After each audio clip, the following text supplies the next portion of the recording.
안녕하세요. 닥터조근의 알기 쉬운 당뇨 심장병 이야기입니다. 저는 연세종근 내과 대표원장 내과 전문의 조은근입니다. 오늘 강의 내용은 아포비 지단백의 임상적 유용성이라는 내용인데, 내용 이미 제목에서 짐작하다시피 일반인용 대상은 아니고요. 의사, 그 중에서도 이런 고지혈증 환자를 보시는 그런 내과 계통 의사를 위한 강의입니다. 좀 다른 쪽 선생님이나 아니면 일반인이 보시기엔 굉장히 어려울 수가 있으니까 그렇고요. 요 내용은 제가 한 일주일 전인가 벌써 수공로 롯데에서 열린 검진의학회에서 강의했던 내용인데 그냥 좀 묻혀두기엔 좀 아까워서 이왕 정리한 거 고지혈증 환자를 보시는 여러 선생님들과 함께 공유하고자 이제 이걸 만들었습니다. 1, 2부로 나눠서 할 거거든요. 그래서 오늘 1부 보도록 하겠습니다. 이런 순서로 이제 진행을 할 거예요. 심혈관 위험인자로서 리피드 프로파일이라는 그런 이제 큰 그 대제목 하에서 HDL 콜레스테롤, 트리글리세라이드, LDL 콜레스테롤, 그다음에 아포비 라이포프로틴 이 네 가지 리피드 파라메타가 환자를 보는 데 있어서 어떤 의미를 갖는지, 그 다음에 어떤 거를 우리가 이용을 해야지 이 환자의 심혈관 위험도를 제대로 예측하고 또 어떤 치료 도중에 스타틴이나 아니면 식사요법을 했을 때 어떤 지표를 봐야지 이게 정확한 평가가 되는가 뭐 이런 내용에 대해서 좀 말씀을 드릴 거예요. 뭐 눈치채셨겠지만 HDL 콜레스테롤은 이제 아니고요. TG도 당분간 이제 뭐 아닐 것 같고 이제 지금 현재 제가 가장 많이 쓰고 있는 게 이제 LDL 콜레스테롤이죠. 근데 이제 LDL 콜레스테롤도 한계가 좀 많아서 사실 저처럼 리피돌로지스트, 그러니까 리피드 전공하는 사람들 사이에서는 옛날부터 1980 몇 년도부터 아포비 라이프 프로틴을 LDL 대신에 써야 된다고 이제 얘기를 하고 있어요. 그래서 결국 이 강의의 목적과 요지는 HDL, TG, LDL 콜레스테롤이 아니라 정확하게는 아포라이프 프로틴 B를 봐야 된다. 뭐 이런 요지가 되고 순차적으로 왜 이게 문제고 HDL 콜레스테롤이 왜 한때는 맞다고 생각했는데 왜 문제이고 트리글리세라이드도 한때는 심혈관 위험인자라고 했는데 왜 이것이 아니고 이제 현재 유용하게 쓰고 있는 LDL 콜레스테롤이 좋긴 하지만 어떤 부분에 약점이 있고 어떨 때 놓치기 쉽고 그래서 결국 우리가 이런 걸 종합해 볼 때 아포비 라이포프로틴을 재야 된다. 이제 이런 플로우로 진행을 하도록 하겠습니다. 일단 우리가 옛날에 그 이제 지지락 리피돌로지 배울 때 좀 하셨겠지만 워낙에 어렵게 가르치고 또 너무 어렵게 잘못 들으셔가지고 좀 공포를 갖고 있는 게 사실이에요. 이 라이프 프로틴이나 이런 콜레스테롤에 대해서는. 근데 그렇게 어렵진 않거든요. 일단 콜레스테롤하고 중성지방은 피 속에 지용성이기 때문에 수용성이 피 속에 그냥 존재할 수가 없어요. 그렇기 때문에 파티클 들어가야 되거든요. 차지를 띤 즉 워터라는 게 물이라는 것은 이제 폴라라이즈돼 있잖아요. 그래서 그 폴라라이즈된데 녹으려면 결국 얘도 음이나 양이온으로 이제 대전이 돼 있어야 되는데 그런 차지를 띤 지단백질 이게 이제 지단백이죠. 라이포프로틴이라고 해서 지단백입니다. 이 지단백 안에 이제 콜레스테롤과 중성지방이 들어가는 거예요. 그다음에 그 바깥을 이제 바깥으로 이제 폴라라이제이션 된 차지를 띤 여러 이제 라이포프로틴 멤브레인이 있는데 그 중에서 여기 붙어 있는 이제 단백질 이름이 아포라이포프로틴 B라고 하는 이제 단백질 이름이 있습니다. 근데 얘는 한 라이포프로틴당 딱 하나밖에 없어요. 이게 굉장히 중요한 겁니다. 나중에 말씀드리겠고요. 그다음에 이제 이 파티클이 비중에 따라서 많이 나눠지죠. 그래서 가장 비중이 높아서 가장 센트리퓨지를 돌려서 48시간 정도 센트리퓨지를 초고속으로 돌리게 되면 맨 밑에 깔리는 게 있거든요. 그 맨 밑에 깔리는 게 이제 아무래도 덴시티가 높은 거겠죠. 덴시티가 높으니까 우리가 하이 덴시티 라이포프로틴이에요. 그래서 만약 이게 하이 덴시티 라이포프로틴이라면 이게 HDL이죠. HDL의 안에 들어가 있는 콜레스테롤을 우리가 HDL 콜레스테롤 얘기를 해요.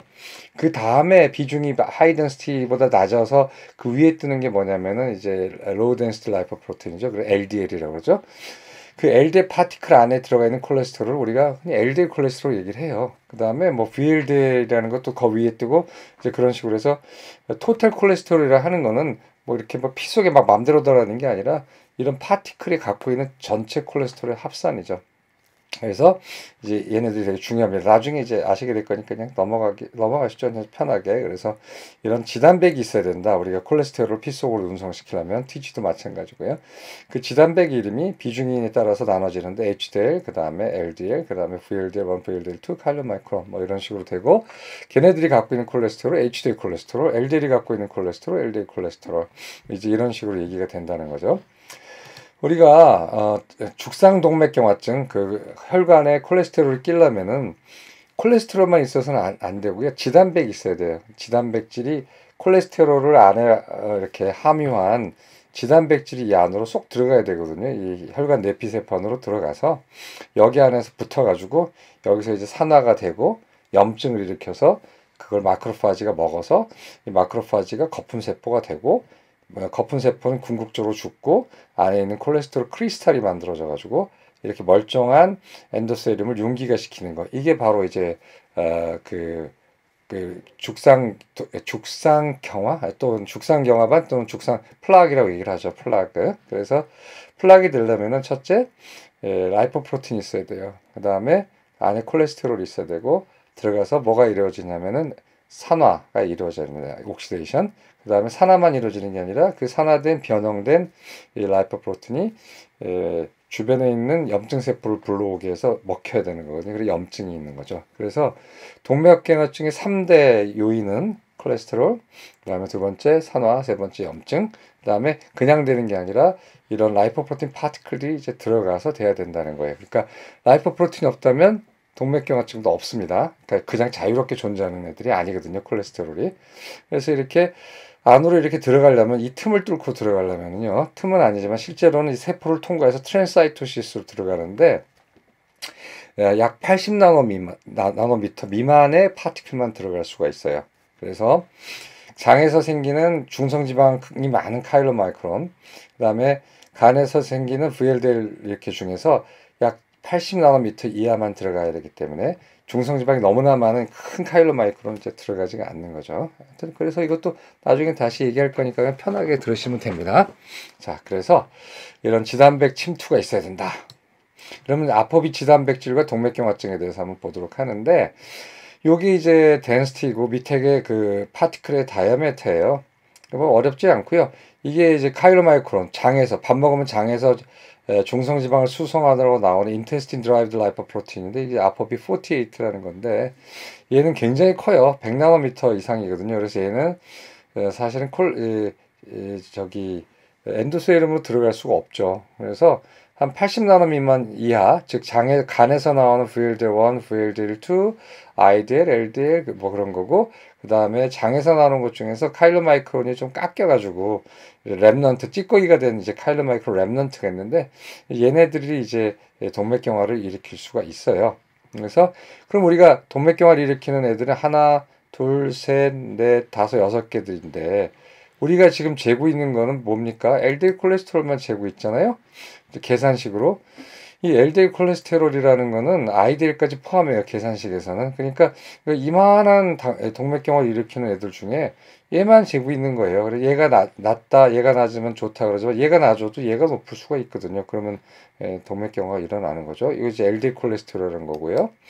요게 이제 나중에 또 다른 강의에도 나오고 또 여러 번 나올 테지만 TG 리치 랩넌트 파티클이거든요. 이게 중성지방이 좀 많은 찌꺼기들이에요. 이게 TG 리치 랩넌트 파티클. 근데 얘네들이 고지혈증, LDL보다도 더 심하게 동맥경화를 일으키고 있는데 우리가 전통적으로 LDL 콜레스테롤만 재게 되면 얘네들은 다 계산식에 빠져버리거든요. 얘를 놓치는 거죠. 그 다음에 요 전체가 아스트로제닉 라이포프로틴이에요. 그래서 LDL, 그 다음에 스몰 덴스 LDL, IDL, VLD1, VLD2, 그 다음에 장에서 유래된 카일로마이크론 랩넌트. 요거까지가 이제 동맥경화를 일으키는 거죠. 요 카일로마이크론 중 큰 애는 100나노미터 이상이기 때문에 아까 보여드린 엔도셀륨으로 들어오지 못하기 때문에 동맥경화랑 직접적으로 상관이 없는데 어떤 상황에서 가장 많이 생기냐 하면은요. TG가 한 1000mg/dL 이상 플라즈마 TG 레벨이 그럴 때 이제 요런 애들이 다 드글드글 하죠. 그래서 TG가 1000 이상인 사람은 LDL이 높지 않다면은 TG 자체로는 동맥경화를 일으키기가 쉽지 않고 오히려 이제 판크레아타이티스를 일으킬 수가 있죠. 그래서 이건 좀 논외고요. 그다음에 우리가 여기 안 낀 게 있죠. 이게 뭐죠? 아포비 라이포프로틴에 안 낀 얘가 뭐냐면 바로 HDL이에요. HDL은 아포비 라이포프로틴을 갖고 있지 않아요. 그래서 얘는 열외로 치기 때문에 이 전체 HDL을 제외한 아포비를 가지고 있는 모든 단백질에 포함된 콜레스테롤을 우리가 뭐라고 그러냐면 non HDL 콜레스테롤 얘기를 하죠. 그래서 LDL 콜레스테롤에 한계가 있기 때문에 그럼 뭐가 좋을까 해서 전체 토탈 콜레스테롤 빼기 HDL 콜레스테롤 하게 되면은 HDL 아닌 그러니까 즉 다시 말하면 아포비 지단백질을 포함하고 있는 모든 파티클의 콜레스테롤을 포함하는 거기 때문에 어떤 학자는 LDL이 한계가 있는 건 맞는데 그렇기 때문에 우리가 non HDL 콜레스테롤을 재보자 뭐 이렇게 얘기하는 경우도 있어요. 그래서 non HDL도 LDL의 다른 대안으로 굉장히 떠오르고 있는 애입니다. 그렇지만 이제 한계가 있기 때문에 나중에 그 한계를 천천히 말씀을 드릴게요. 자, 그래서 이게 이제 개론이에요. 그리고 우리가 동맥경화를 일으키는 애들은 파티클이다. 콜레스테롤이 자유롭게 존재하는 프리 콜레스테롤은 동맥경화를 못 일으키고 파티클에 담겨져서 동맥경화를 일으키는데 그 동맥경화를 일으키는 파티클은 비중에 따라서 HDL 파티클, LDL 파티클, VLDL1, 2 파티클이 있고 카일로메이클 렘넌트 파티클이 있다. 걔네들이 수송하는 콜레스테롤이 LDL 콜레스테롤, IDL 콜레스테롤, HDL 콜레스테롤 뭐 이런 거죠. HDL은 여기 아니지만 그래서 그 모든 동맥경화를 일으키는 애들은 한 가지 표식이 있다. 바로 어깨라고 해서 여기에 몸 둘레 홍키공처럼 큰 지단백질 주변에 단백질을 가지고 있는데 걔네들이 뭐냐면은 아포라이포프로틴 B다라고 이제 얘기를 하는 겁니다. 그래서 걔네들을 총량을 재는 게 아포비 이제 총량을 재는 거거든요. 하여튼 뭐 그건 나중에 말씀드리고 이제 처음에 이제 HDL 콜레스테롤에 대해서 한번 얘기를 해보도록 하죠. HDL 콜레스테롤에 대한 여러 가지 미신이 있죠. HDL 콜레스테롤이 뭐 여러 가지 프레미엄 하트스타라든가 여러 나라, 우리나라 심지어 우리나라 역학 연구를 보더라도 HDL 콜레스테롤이 높은 사람은 심장병이 덜 걸리고요. HDL 콜레스테롤이 낮은 사람은 심장병에 더 잘 걸리는 경향이 있어요. 그래서 아마 HDL 콜레스테롤하고 심장병은 반비례한다. 즉 HDL이 높으면 좋고 LDL 낮으면 나쁘다 해가지고 어떤 일이 있었냐면은 당연히 토탈 콜레스테롤 레벨이 낮은 사람은 HDL 콜레스테롤도 낮은데 그런 경우에도 의사가 당신 HDL이 너무 낮으니까 동맥경화 위험이 있다라고 그러면 또 겁난 환자가 그럼 어떻게 해야 됩니까 선생님 그러니까 포화지방을 많이 먹어라. 그러면 토탈 콜레스테롤도 HDL도 올라가죠. 그러니까 그런 식으로 고기 좀 많이 먹고 뭐 이렇게 해 그런 또 경우가 있단 말이에요. 이거 정말 잘못된 경우죠. HDL 콜레스테롤이 이제 올려서 심장병 예방된다는 증거는 그때 당시는 없었어요. 최근에 이제 HDL 콜레스테롤 올리면 어떻게 되냐라고 이제 나오고 있거든요. 하여튼 그런 식이에요. 그래서 제가 먼저 답을 말씀드리면 HDL 콜레스테롤이 높다고 자동적으로 심장병의 위험이 낮아지는 것도 아니고 HDL 콜레스테롤이 낮다고 자동적으로 심장병 위험이 높아지는 게 아니에요. 그래서 HDL은 저처럼 지질 전공하고 지금도 꾸준히 공부하고 최신 이런 거 연구하거나 이러지 않으면은 옛날 지식을 갖고 계시면 HDL에 대해서 굉장히 그 지금에 이루어지고 있는 연구 결과하고 완전히 다른 얘기를 할 수가 있거든요. 그래서 이제 오늘 좀 수정을 좀 시켜드리고 싶은데 이거는 2023년 금년도 중반에 나온 건가 해서 유로피안 소사이티 오브 카디올로지 기관지죠. 유로피안 하트 저널이라는 데서 스테이트 오브 디 아트 리뷰에서 스테이트 오브 디 아트라는 게 예술의 경제라는 뜻이 아니라 영어 수거죠.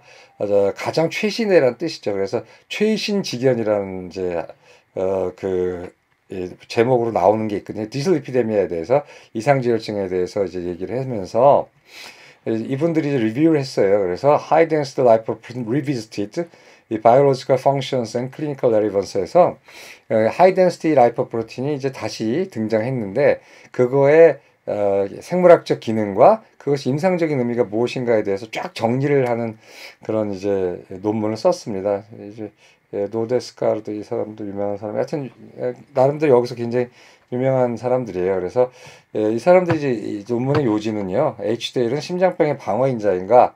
그럴 수도 있고 안 그럴 수도 있다라는 것도 한번 같이 보시죠. 자, 지금 제가 말씀드린 것처럼 HDL이 낮으면 심장병이 잘 생겼고 HDL 높으면 심장병이 덜 생기는 경향이 있으니까 우리가 근데 그거는 이제 어소시에이션이죠. 어소시에이션이라는 건 인과관계가 아니라 어떤 연관관계가 있기 때문에 우리가 그거를 확실히 인과관계를 보려면은 걔를 인이라고 생각한 HDL을 변형시키면은 과가 변해야 되겠죠, 결과가. 그렇기 때문에 HDL 콜레스테롤 올리는 약이 이제 개발이 됐으니까 그런 걸 하려고. 그래서 HDL 콜레스테롤 올리는 약제를 개발해서 HDL 콜레스테롤을 올려봤어요. 한쪽은 플라시보로 HDL 콜레스테롤 더 이상 안 올리고 한쪽은 이제 HDL 콜레스테롤을 올려봤단 말이에요. 그랬더니 어떻게 됐느냐. HDL 콜레스테롤 올리는 약제가 이제는 거의 쓰이지 않고 역사 속으로 사라져가는 약, CETP 이니비터즈라는 게 있고, 이제 나야신이라고 한때 썼었죠, 저희도. 근데 이렇게 해봤더니 HDL 콜레스테롤 25% 올려도 심장병이 더 예방되지 않았어요. 그리고 오히려 어떤 스타디든 아나세트라피브인가 하여튼 뭐 HDL 콜레스테롤을 CETP 이니비터로 억제는 올렸는데 아나세트라피브가 아니라 그 파이자인데 하여튼 심장병 오히려 더 나빠졌어요. 그 다음에 그 아나세트라피브란 약이 있었어요. 그것도 이제 CETP 이니비터인데 심장병이 저 9% 줄었어요. 그 약을 썼더니. 그러니까 이미 스타틴을 쓰고 있는 환자들 사이에서 한쪽은 플라시보 한쪽은 CETP 이니비터를 어드온했더니 아나세트라 피부에서는 이제 심장병이 5% 줄었는데, 이걸 분석해 보니까 HDL 콜레스테롤이 올라서가 아니라 LDL 콜레스테롤이 감소해서 발생한 결과예요. HDL이 좀 감소할 수가 있거든요. 그건 뭐 복잡한 얘기라서 전문가 아니면 아실 필요가 없는데, 하여튼 그래서 이거 딱 보니까 대부분의 CETP 이니비터를 쓴 그룹이 더 나빠졌고, 쓴 사람들이 하이퍼텐션도 생기고 이런 여러 가지. 두 번째로는 별로 변화가 없고, 또 세 번째로 요행이 하나가 좋게 나오는데 그나마 그것도 HDL 콜레스테롤을 낮춰서 그런 것이 아니라 높여서 그런 게 아니라 덩달아서 LDL 콜레스테롤이 떨어져서 그런 거였거든요. 그래서 이거는 양성, 좋은 결과가 나온 것은 HDL 때문이 아니라 LDL 로어링 이펙트 때문에 그렇다고 이제 결론이 났어요. 그다음에 또 한쪽에서 어떤 연구가 있었냐면은 이미 지네틱 멘델리안 랜더마이제이션이라고 하는 이제 개념인데 이미 유전적으로 태어날 때부터 HDL 콜레스테롤 높은 사람들이 있거든요. 유전적으로 HDL 콜레스테롤 높은 사람들이 있더니 확실히 과연 심장병 일반인보다 적었단 말이에요. 그래서 좋구나 그랬더니 알고 보니까 그 지네틱 로커스가 LDL과 아포비도 낮게 하는 그런 지네틱 그 로사이라는 거예요. 그래서 그런 사람들이 LDL 콜레스테롤, 아포비도 낮은 경우가 많았기 때문에 이게 분리해서 말할 수가 없게 된 거예요. 그리고 유전적으로 HDL 콜레스테롤 낮은 사람들이 있어요. 탕지에스 뭐라든가 아니면 뭐 그렇게 심하진 않지만 HDL 콜레스테롤 좀 낮은 그룹이 있었는데 나중에 뭐 50년 이렇게 해보니까 아니 별로 안 생기더라는 거예요. 심장병이 더 생각한 것만큼. 그래서 그래 HDL 콜레스테롤이 낮아서 나쁘고 높아서 좋은 거는 단지 우리가 중간에 또 어떤 매개인자에 의한 어소시에이션이 아니었겠느냐라고 하는 생각이 이제 뜨이게 된 거죠. 그래서 이게 나온 거예요. 로우 HDL 콜레스테롤이 왜 위험했냐? 뭐 수차례 이 유튜브를 보셨으면 아시겠지만 TG가 높으면 CETP 이니비터 때문에 HDL하고 상호작용해가지고 VLDL이 HDL에 있는 콜레스테롤을 VLDL이 뺏어가서 VLDL 콜레스테롤 올라가고 VLDL이나 다른 데 있던 TG가 HDL로 가가지고 HDL 콜레스테롤 레벨이 감소해요. 즉 이게 어디까지 그런 게 있냐면 TG가 400 올라갈 때까지 LDL도 감소하지만 HDL 콜레스테롤 감소하거든요. 그렇기 때문에 중성지방이 높으면은요, HDL 콜레스테롤이 감소해요, 당연히. 그래서 이 TG 레벨 보면 1mm몰, 88mm, 88인가 89mg 데시리터죠. 이 TG가 1mm몰 미만, 1에서 2 사이, 2에서 3 사이, 3에서 4 사이, 4에서 5 사이, 5 넘게 되면은 이 파란색이 뭐죠? 이게 HDL이에요. 그린, 연두색. HDL이 감소하게 돼 있어요. 그래서 그런데 같이 뭐가 감소하냐면 말이에요. 뭐가 증가하냐면은 이게 증가해요. 이게 뭐냐면은 렘넌트 콜레스테롤이 이제 나중에 나오죠. 드디어 렘넌트가 나왔어요. 여기 왼쪽에 Y축이 라이포프로틴 콜레스테롤이거든요. 그러니까 HDL이 갖고 있는 콜레스테롤, LDL이 갖고 있는 콜레스테롤, 렘넌트가 갖고 있는 콜레스테롤인데 이 보시게 되면은 TG가 늘을수록 HDL이 갖고 있는 콜레스테롤 레벨이 줄지만 HDL이 갖고 있는 콜레스테롤도 약간 줄지만 그런데 뭐가 증가하느냐? 렘넌트 라이포프로틴 콜레스테롤 증가해서 이 빨간색을 보게 되면은 LDL이나 렘넌트나 다 뭐죠? 아스트로제닉한 파티클이잖아요. 그러니까 동맥경을 일으키는 파티클들이 증가한단 말이죠. 이만큼 되면 한 400mg 될 때까지는. 그러니까 이런 착시가 있을 수가 있어요. 보게 되면은 요게 이제 보세요. 중성지방이 증가하면 HDL도 감소하고 LDL도 감소하는 경향이 있어요. 근데 이게 착시예요. LDL이 감소하면 뭐가 늘어나요? 랩넌트가 늘어나요. 그래서 결국은 이 주황색하고 빨간색을 같이 보시게 되면은 TG가 증가할수록 HDL은 감소하지만 나머지 동맥경화를 일으키는 위험한 지단백질, 즉 뭐죠? 아포라이포프틴 B를 포함한 모든 지단백질이 증가하는 걸 알 수가 있어요. 따라서 역학조사에서 나왔을 때 HDL 콜레스테롤이 낮았을 때 심장병이 증가한다고 느꼈던, 그러니까 관찰됐던 이런 사실은 HDL이 낮아서가 아니고요. 그 반대 현상으로 우리가 그때 당시 보지 못했던 LDL과 랩넌트 파티클을 포함한 아스트로제니카 파티클이 증가했기 때문에 그래요. 그러니까 HDL이 낮아서가 아닙니다. 이런 어떤 경우가 그런 게 있냐면은 제가 스타틴을 써서 토탈 콜레스테롤 레벨이 250이던 환자가 토탈 콜레스테롤 레벨이 130으로 떨어지면은 당연히 HDL도 한 50이었다가 40으로 떨어질 거예요. 그럴 땐 전혀 위험하지가 않아요. 또는 유전적으로 환자의 콜레스테롤 레벨이 토탈도 낮고 LDL도 낮고 당연히 HDL도 낮은 사람이 있어요. 그렇게 TG도 낮고 HDL도 낮고 한 상태에서는 환자의 로우 HDL이 위험하지 않아요. 환자의 로우 HDL 콜레스테롤 위험한 경우는 우리가 흔히 말하는 당뇨에서 많이 보는 이상지혈증, TG 레벨이 높고 TG 레벨이 높음으로써 나타나는 표면 현상인 HDL 콜레스테롤 낮은 사람, 즉 그 짝이죠. 하이 TG 로우 HDL 콜레스테롤, 그런 사람들은 위험하죠. 로우 HDL이 아니라서, 그것 때문에 그런 게 아니라 TG가 높아서가 아니라 뭐 때문에 그렇죠? 렘넌트 라이포프로틴과 LDL이 합쳐진 토탈 아스트로제닉 라이포프로틴 B가 많아서 그런 겁니다. 그래서 로우 HDL 콜레스테롤 위험했던 이유는 이런 거기 때문에 지금 뭐 환자가 왔는데 자기가 검진해서, 아직도 검진해서 그걸 써요. 로우 HDL이 위험하다고 해가지고 병원 가보라고. 네, HDL 콜레스테롤 레벨이 낮아서 온 사람인데 토탈도 낮고 TG도 낮으면 환자 걱정할 필요가 없습니다. 그거는 괜히 뭐 포화지방 먹어서 HDL 올리라 이런 얘기는 전혀 할 필요가 없는 거죠. 이게 되게 중요한 슬라이드입니다. 로우 HDL 콜레스테롤 위험했던 이유. 그 다음에 HDL 콜레스테롤이 높아도요, 최근에 역학조사 보게 되면은 80mg/dL 이상으로 올라가게 되면 토탈 모탈리티가 증가해요. 보면은 요 HDL 콜레스테롤 39mg, 1mm몰이 39mg/dl거든요. 2mm몰, 3mm몰, 4mm몰로 올라갈 때 이 빨간 선이 뭐냐면 이 심장병 레벨이거든요. 심장병 레벨. 그 토탈 모탈리티 비슷한데 이 보게 되면 이렇게 약 80을 기점으로 해서 85 정도 되는 걸로 돼 있는데 2.3mm몰이면 몇일까요? 85mm몰이겠네요. 85mg/dl 이상이 되게 되면 오히려 카디오바스큘라 리스크가 올라가는 걸로 돼 있어요. 이게 왜 그러냐? 여러 가지 이유가 있어요. 이따가 말씀드릴게요. 그리고 또 하나, 저는 요즘 환자들한테 얘기하기 시작했는데, 이제 더욱 더 이제 마이너한 파인딩이 아니라 실제로 이제 많이 밝혀지고 있는데, 그 HDL 콜레스테롤이 너무 높은 분은 황반변성이 잘 생기는 걸로 되어 있기 때문에 선생님 환자 중에 기이하게도 80 이상 또 85mg/dl 이상의 HDL 콜레스테롤 있는 환자들은 안과를 꼭 보라고 해주세요. 근데 뭐 너무 겁내게 할 필요 없지만 다 그런 게 아니기 때문에 안과도 좀 보는 게 좋겠다고 얘기해서 안과를 좀 보내셔야 됩니다. 자, 그래서 보게 되면 로우 HDL이라고 항상 위험한 게 아니고 하이 HDL이라고 항상 좋은 것도 아니다라는 거죠. 맥락에 따라서 다른 거죠. 이게 왜 그러느냐? 옛날엔 몰랐는데 최근에 알려진 바에 의하면 HDL은요, 콜레스테롤 쪽 리피드 메타볼리즘은 진짜 완전 부캐 중에 왕부캐고, 실제 메인 캐릭터는요, HDL은 이뮨 리스폰스예요. 이뮨하고 인플라메이션 계통, 즉 이뮤놀로지 쪽에서 연구를 많이 해야 되는 걸로 이제 밝혀졌어요. HDL 기능은 혈관 기능을 향상, 혈관 바소다일레이션, 항산화 기능, 그 엔티옥시데이션, 항혈전 기능, 엔티스롬보제닉, 그 다음에 혈관 세포 재생 기능, 혈관 생성 기능, 항당뇨 기능, 항염증 기능, 뭐 아주 다른 쪽에 훨씬 더 많다라는 거예요.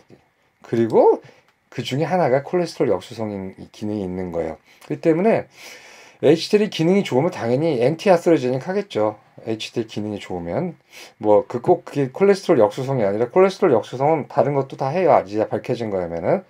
근데 혈관 기능도 좋아지고 산화 기능, 뭐 항산화 기능도 좋으니까 당연히 HDL 펑션이 좋으면은 노화도 방지되고 당뇨도 예방되고 그럴 수가 있어요. 근데 하필이면은 그건 HDL 펑션과 HDL 콜레스테롤 헷갈리면 안 돼요. HDL의 이 많은 펑션은 HDL 콜레스테롤하고 비례하지 않아요. 즉 HDL 콜레스테롤이 높다 해가지고 그것이 HDL 펑션, 이 많은 펑션이 좋다고 할 수가 없고요. HDL 콜레스테롤이 낮다 하더라도 이 수많은 HDL 펑션이 나빴다고 그렇게 코릴레이션 전혀 안 돼요. 이건 따로 검사해야 되거든요. 근데 아직까지도 임상적으로 편하게 검사실 레벨에서, 그러니까 임상 검사실 레벨에서 HDL의 펑션, 이런 여러 가지 펑션을 총 스코어링해서 할 수 있는 아직 실험 방법이 없어요. 이거는 아직까지도 다 실험실에서 해야 되는 거거든요. 따로따로. 그러니까 되겠습니까? 그러니까 HDL 콜레스테롤은 당분간 잊어주시는 게 좋아요. 그래서 HDL 콜레스테롤, 잠깐만요. 사람에게 HDL의 역할은 면역과 생존이에요. 염증 조절하고 면역 강화하고 지방 대사를 조절하고 상처를 치유한다. 콜레스테롤 역수성은 맹장계는 부캐란 뜻이에요. 별로 많지 않다라는 겁니다. 그래서 이제 HDL 콜레스테롤 높다고 칭찬할 필요 없고요. 그 다음에 HDL 콜레스테롤 낮다고 뭐 큰일 났다고 얘기할 필요 없어요. 다 맥락에 따라서. 어떤 맥락이요? TG가 높고 HDL 콜레스테롤 낮은 사람들은 아스트로제닉 하겠죠. 왜냐면은 좀 전에 말씀드린 LDL 파티클과 TG-리치 랩넌트 파티클 합친 토탈 아스트로제닉 라이포프로틴 파티클이 많기 때문에 그 사람은 위험하기 때문에 경고해 줘야죠. 어떻게 경고해요? 운동 열심히 하고 뱃살 빼고 당뇨 조심하고 담배 피지 말고 이런 일반적인 경고를 해주셔야 되고, HDL 콜레스테롤이 너무 높은 사람은 마찬가지로 또 좀 조심하라고 얘기를 해줘야 됩니다. 자, 그래서 HDL은 끝났고요. 그래서 HDL은 그냥 이제는 이렇게 옛날처럼 HDL이 뭐 높으면 리스크가 하나 감소되고 HDL이 낮으면 리스크가 하나 플러스 원 해주는 건 이제 하지 않으셔도 돼요. 제 의견이 아니라 저를 포함한 전 세계의 모든 리피돌로지스트가 다 동의하는 내용입니다. 근데 전문가가 아는 내용이 일반 프랙티셔너까지 가기가 굉장히 힘들어요. LDL도 뭐 사실 뭐 옛날에 토탈 콜레스테롤도 인정 안 하려고 그랬죠. 1960 몇 년도까지는. 근데 이미 그 전에 전문가들 사이에서는 LDL이 문제라고 알고 있었거든요. 그러니까 어떤 전문적인 지식이 일반화되려면은 굉장히 시간이 오래 걸리는 겁니다. 그렇다고 뭐 그것까지 우리가 기다릴 필요 없고 전문가들은 그렇게 행동하면 되는 거죠. 자, 이제 두 번째 트리글리세라이드인데, 트리글리세라이드가 과연 심혈관 질환의 위험인자인가?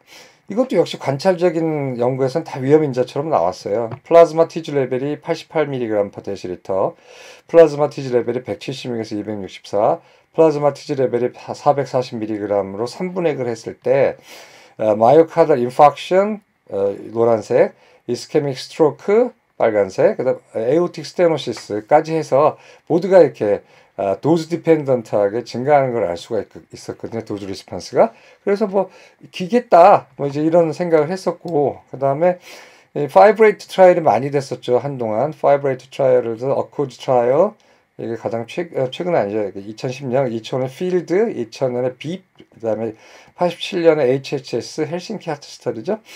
1999년에 V8 트라이얼, 베테랑 하스피탈 어쩌고저쩌고 트라이얼인데, TG가 높고 로우 HDL 콜레스테롤인 사람들, 즉 뭐죠 이게? 아까 말씀드린 하일리 아스트로제닉한 파티클이 많은 사람들, 아스트로제닉 디슬리피데미아에 있어서는 확실히 TG를 낮췄더니만 약 리스크가 35% 감소했대더라, 이렇게 이제 얘기를 하고, 그렇지만 TG 레벨이 전혀 높지 않고 노말인데 HDL 콜레스테롤만 낮은 사람들한테는 아무 의미가 없었어요. 여기서 TG 얘기라는데 HDL 또 나온 거예요. 즉 그냥 TG가 높고 TG도 안 높고 HDL만 낮은 사람은 병이 아니라는 거예요. 그래서 오로지 병적인 TG가 높고 이제 HDL 콜레스테롤이 낮은 사람한테 TG를 낮췄더니 심장병이 예방됐다. 좋다. 그래가지고 이제 해본 거죠. 근데 이거는 이제 부수적인 파인딩이었단 말이에요. 막 안 나오고 그랬어요. 그래서 이제 한동안 이제 여기에 실망해가지고 파이브레이트 트라이얼이 없고요.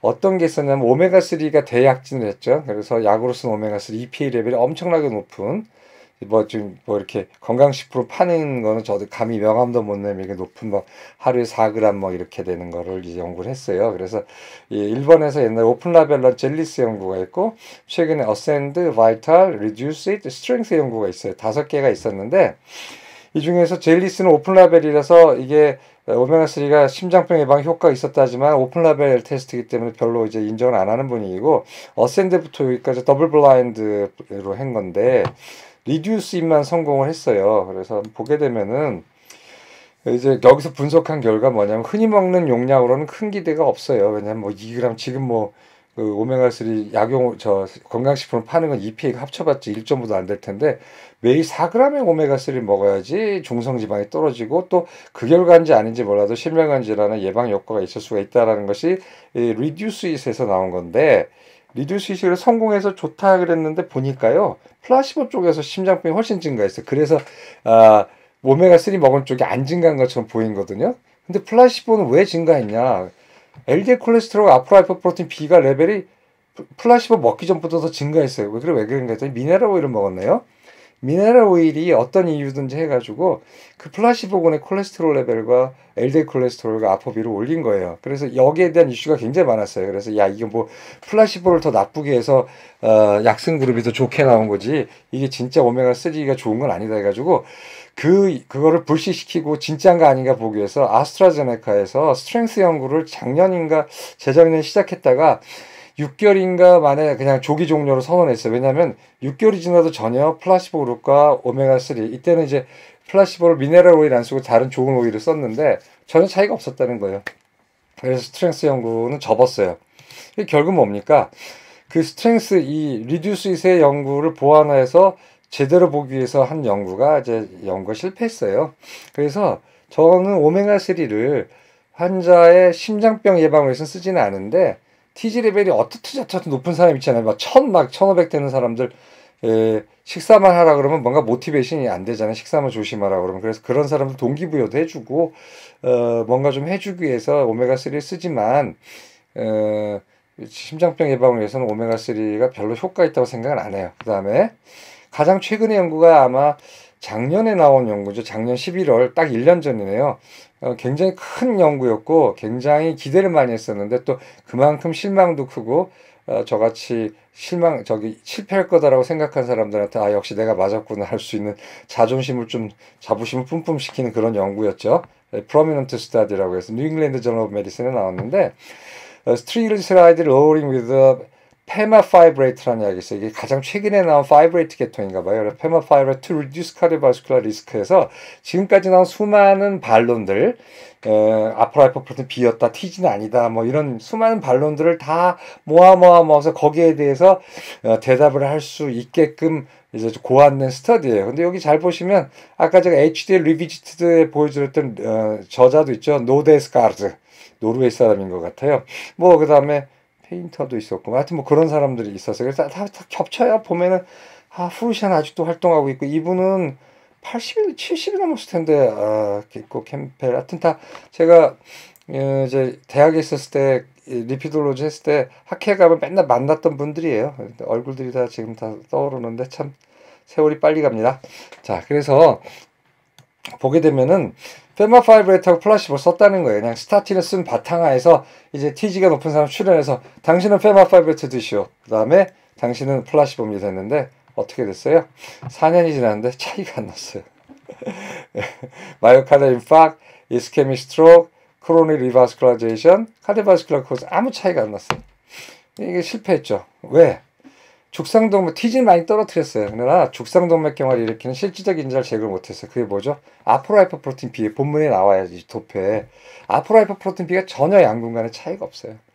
결국 뭐냐면 지금 이제 현 상황에서는 아포라이포프로틴 B가 깡패예요. 그래서 그걸 떨어뜨리지 못하면은 결국 동맥경화를 예방하지 못한다는 거예요. 그걸 떨어뜨려야 되는 거예요. 그걸 떨어뜨리는 게 스타틴이죠. 스타틴하고 뭐 다른 약물 몇 가지, PCSK9 이니비터라든가 요즘 나오고 있는 또 무슨 하여튼 여러 가지가 있죠.